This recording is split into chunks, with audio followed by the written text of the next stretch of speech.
Chapter 27.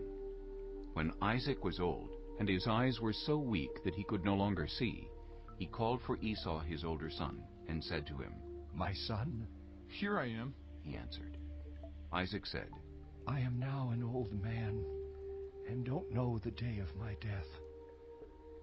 Now then, get your equipment, your quiver and bow, and go out to the open country to hunt some wild game for me.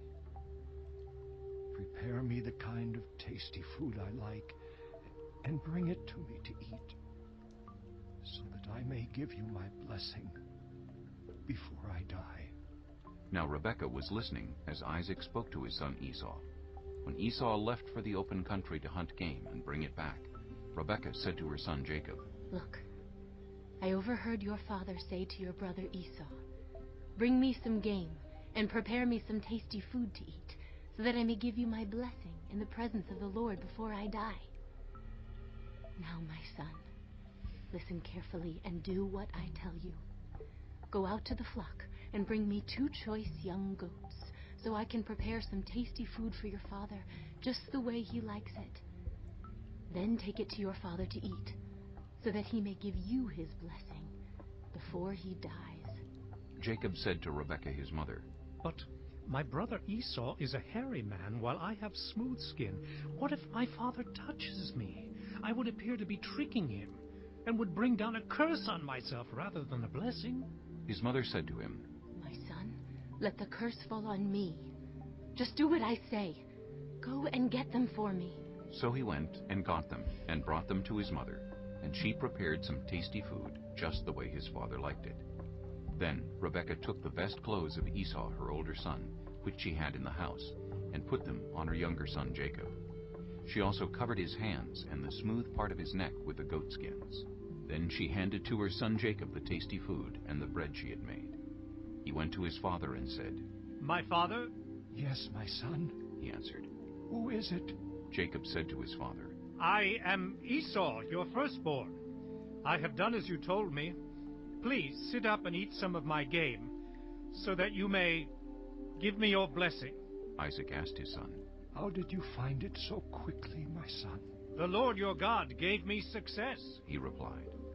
Then Isaac said to Jacob, "Come near so I can touch you, my son, to know whether you really are my son Esau or not."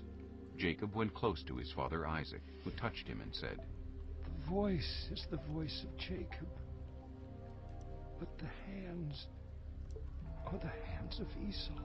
He did not recognize him, for his hands were hairy like those of his brother Esau. So he proceeded to bless him. "Are you really my son, Esau?" he asked. "I am." He replied. Then he said, "My son, bring me some of your game to eat, so that I may give you my blessing." Jacob brought it to him, and he ate, and he brought some wine, and he drank. Then his father Isaac said to him, "Come here, my son, and kiss me." So he went to him and kissed him. When Isaac caught the smell of his clothes, he blessed him and said, "Ah, the smell of my son is like the smell of a field that the Lord has blessed. May God give you heaven's dew and earth's richness, and abundance of grain and new wine. May nations serve you and peoples bow down to you. Be Lord over your brothers, and may the sons of your mother bow down to you. May those who curse you be cursed, and those who bless you be blessed." After Isaac finished blessing him, and Jacob had scarcely left his father's presence, his brother Esau came in from hunting. He too prepared some tasty food and brought it to his father.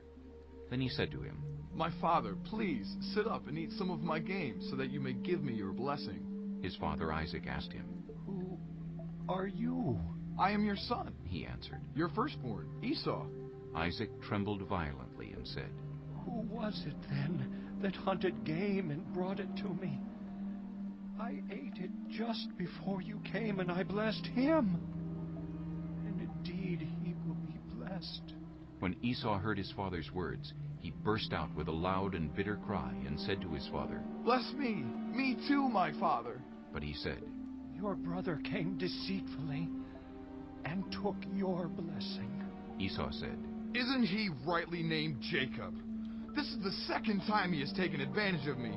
He took my birthright, and now he's taken my blessing. Then he asked, Haven't you reserved any blessing for me?" Isaac answered Esau, I have made him lord over you, and have made all his relatives his servants, and I have sustained him with grain and new wine. So what can I possibly do for you, my son? Esau said to his father, "Do you have only one blessing, my father? Bless me too, my father." Then Esau wept aloud. His father Isaac answered him, Your dwelling will be away from the earth's richness, away from the dew of heaven above. You will live by the sword, and you will serve your brother. But when you grow restless, you will throw his yoke from off your neck. Esau held a grudge against Jacob because of the blessing his father had given him. He said to himself, The days of mourning for my father are near. Then I will kill my brother Jacob. When Rebekah was told what her older son Esau had said, she sent for her younger son Jacob and said to him, Your brother Esau is planning to avenge himself by killing you. Now then, my son, do what I say. Flee at once to my brother Laban in Haran.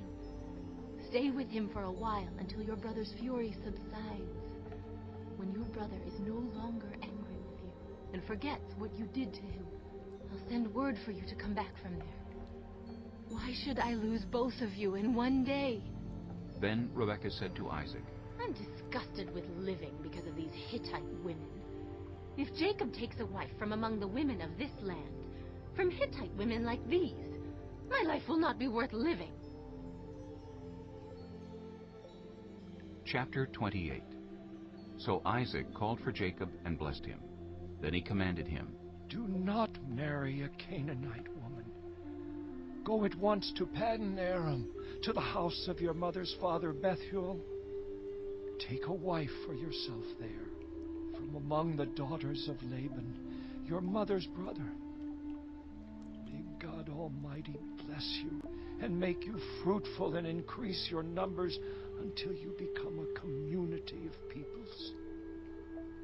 May he give you and your descendants the blessing given to Abraham, so that you may take possession of the land where you now reside as a foreigner, the land God gave to Abraham.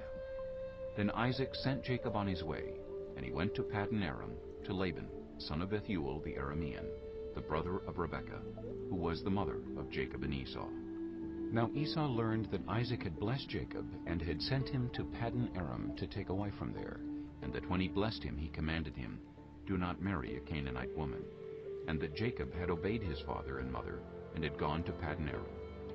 Esau then realized how displeasing the Canaanite women were to his father Isaac. So he went to Ishmael and married Mahalath, the sister of Nebaioth, and daughter of Ishmael, son of Abraham, in addition to the wives he already had. Jacob left Beersheba and set out for Haran. When he reached a certain place, he stopped for the night because the sun had set. Taking one of the stones there, he put it under his head and lay down to sleep. He had a dream in which he saw a stairway resting on the earth, with its top reaching to heaven, and the angels of God were ascending and descending on it. There above it stood the Lord, and he said, I am the Lord, the God of your father Abraham, and the God of Isaac. I will give you and your descendants the land on which you are lying. Your descendants will be like the dust of the earth, and you will spread out to the west and to the east, to the north and to the south. All peoples on earth will be blessed through you and your offspring. I am with you, and will watch over you wherever you go, and I will bring you back to this land. I will not leave you until I have done what I have promised you. When Jacob awoke from his sleep, he thought, Surely the Lord is in this place, and I was not aware of it. He was afraid and said, How awesome is this place? This is none other than the house of God. This is the gate of heaven. Early the next morning, Jacob took the stone he had placed under his head and set it up as a pillar and poured oil on top of it. He called that place Bethel, though the city used to be called Luz. Then Jacob made a vow, saying, If God will be with me, and will watch over me on this journey I am taking, and will give me food to eat and clothes to wear, so that I return safely to my father's household, then the Lord will be my God. And this stone that I have set up as a pillar will be God's house. And of all that you give me, I will give you a tenth.